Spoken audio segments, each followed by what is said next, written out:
And welcome to Overtime, brought to you by KingsCast at www.kingscast.net. I'm Keith Korneluk. I'm Chris Kalazewski. And I'm Alex Kinkoff. Completing the trifecta, the hat trick, Kinkoff's final show before he goes back to Cleveland. And here we are, back from Staples Center. That's right, guys. We're going to talk about the Columbus Blue Jackets game. Also going to talk about the game that took place tonight against the Washington Capitals at Staples Center. So here we go. It is episode 139. Ovechkin is still a douche. Suck it, Caps Media. We are better than you are.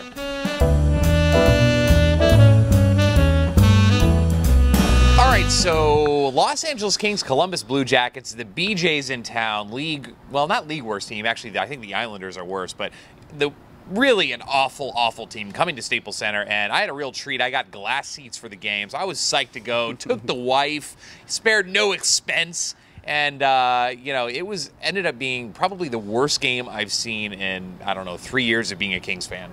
No, you might be right. No expense either. Thank you for the tickets. You're welcome. You're welcome, bro. Still, sitting with my buddy, we both agreed this may be the ugliest NHL game we have witnessed. It was terrible, and it was almost like we just kind of slowed down to Columbus's style, and you really can't say anything about it. The shot total was all right, but then again, few quality shots. Just an ugly snoozer. Terrible. Walking into Staples Center, coming down, usually we're used to going up in the nosebleeds, but coming down, I heard Dustin Penner, was scratched for the game, and of course Staples Center erupted, which is hilarious. Come to find out a couple of days later that Dustin Penner was scratched because he strained his back.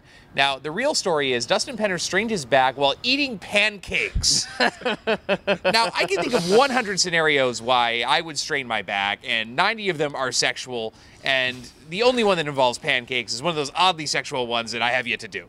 Yeah, Penner just hooked himself up to being ridiculed for the rest of the season, maybe more. What a weird thing to say. Definitely think it was coming that he was going to be scratched, but I don't know. With the way the team is right now, you take a guy like Penner out of the lineup, what you get is a 1-0 loss to Columbus. Oh, my God, it was brutal. It was absolutely brutal. You got to feel sorry for a guy like Jonathan Quick, who's been playing lights out all season.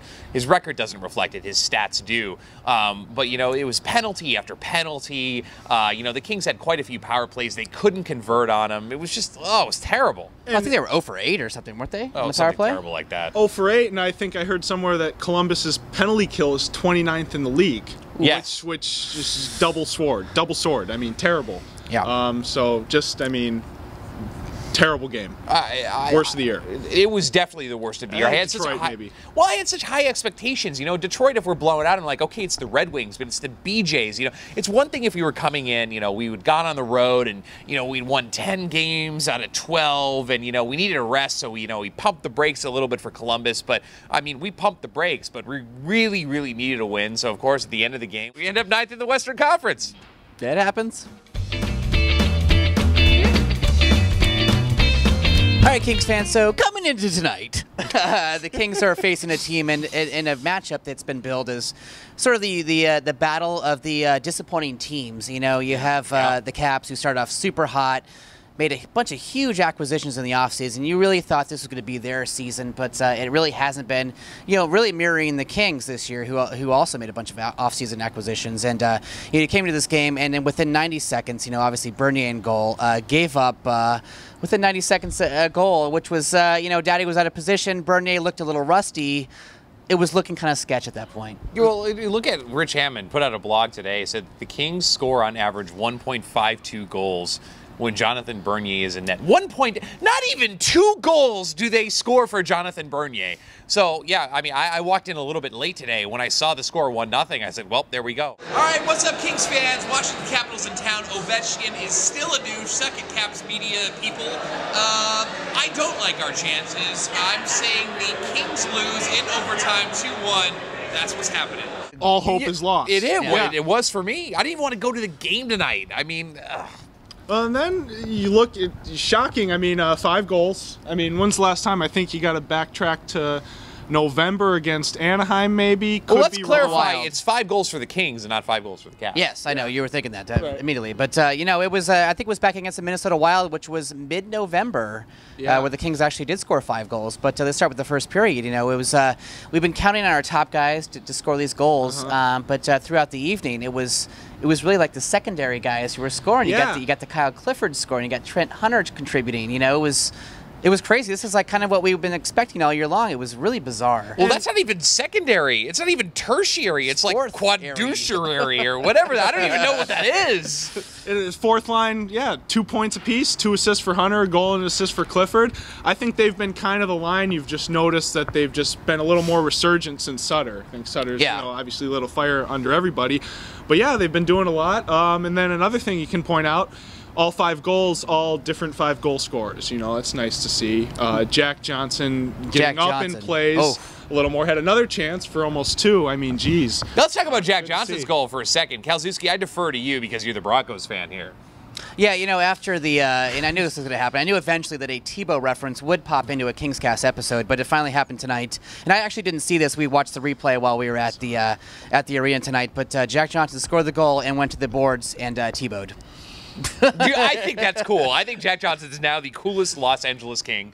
He's got them all beat out. I mean, you know, if there's anyone who's not going to showboat, it's Jack Johnson. I mean, you expect that sort of chicanery from a Drew Doughty or, a Matt Green, although he wouldn't really score a goal. But, you know, it was nice to see. Obviously, they're having a lot more fun under Daryl Sutter. You know, I don't think that would have ever happened under. I think if Jack Johnson T-boat under Terry Murray, he'd be like scratched for the next 4 games. He might as well be Russian. He probably would. Talk about another guy who scored a goal tonight who's sort of been invisible this year is Jarrett Stoll. You know, Stoll has had a difficult season. We've been counting on this guy a lot, and we're all, can't wait to get rid of this guy in the offseason. But he finally scored, I think, what was his 4th goal tonight, 4th or 5th. Yeah. But it was no more than 6th, which is terrible. No, he hasn't had that many. After one period, 2-1, tough, thought after Capitals scored in the first minute there that, 1 goal and it's over, but going in ahead 2-1 in the second period, I'd say 3-1 Kings finals. Definitely spread out the scoring, so that was awesome to see. And in the third period, I think people were getting greedy. Staples Center was like alive, like I haven't seen it in a very long time. And Kings fans were like, "Come on, let's score 6." That didn't quite happen, but it was close. Yeah. I mean, my hands are sore from high-fiving. Yeah. I mean, that's the last time my hands have. Well, I'm not even going to go there, but I mean, it was really nice to see. It was nice to be jumping out of our seats. A lot of oohs. We even got a power play goal tonight from Justin Williams. Dustin Penner, Pancake Boy, had a point. I mean, it's an embarrassment of riches tonight for a Kings fan. But where are you going to go from here? Vancouver on New Year's Eve seemed like the huge turnaround. 4 goals, and tonight Well, we're going to 5 lose goals. 1-0. That's where we're going. Right. Yeah, is there any sort of consistency? 5 different goal scorers, 5 goals, huge win. Are we going to see any of it Thursday night against Dallas? Another big divisional opponent. I mean, this just doesn't seem to ever continue into anything consistent. Well, that's the big problem, obviously, this year is that they haven't really been able to string together like consecutive wins like this. Kopitar, had another goal tonight, and talk about a guy who has 2 goals in 23 games. I mean, luckily he got that goal, but 5-2 win tonight, huge win for Bernier, huge win for the Kings. Even though the other teams in the division still have several games at hand for whatever weird reason, but the Kings definitely needed this win, and hopefully they can build off it. All right, Kings fans, so it is 4-1. I repeat, it is 4-1. The Kings have scored 4 goals in 2 periods. Yes, I am at Staples Center. This is the Kings playing. I'm going to say 5-4 Caps. All right, 5-2 final. Big win. First time 5 goals, I think, since November against Anaheim. Bernier with the win. Pretty solid altogether. Let's see if we can string a couple high-scoring games Thursday against Dallas. So here we go. The Kings now in 6th place in the Western Conference. If the playoffs started today, we'd be playing San Jose again. And I totally think we could take them. But Kings fans, your question of the day is, what is the weirdest way you've strained your back? Leave your comments downstairs. The person with the best answer gets a t-shirt. If you send photographic evidence, we will give you all of our t-shirts.